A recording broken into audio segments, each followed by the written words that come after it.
জানি আমি টাকা দিই, সে মালিকানা বুঝবে কেমনে?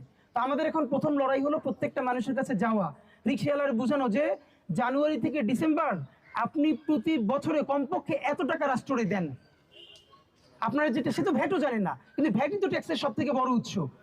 এই বলে বলে দেখেন, আমার বাবা যদি মারা যাওয়ার সময় অ্যাটলিস্ট একবার বলে যায় যে ওইখানে আমার আর একটা জমি আছে, তাইলে হয়তো কোনোদিন আমি দলিল খুঁজে গিয়ে দাঁড়াবো। আমি যদি নাই জানি তাহলে মালিকানা বুঝে নেবো কেমনে? বাংলাদেশের কোনো বড় দলগুলো নাগরিক হয়ে উঠতে দেয় না, তারা জানতে দেয় না যে সে টাকা দেয়, তার টাকা। এবং আরেকটা মজার ব্যাপার বলি, দেখেন সব জায়গায় দেখবেন ইহা সরকারি সম্পত্তি। সরকারের আবার সম্পত্তি থাকে কেমনে ভাই?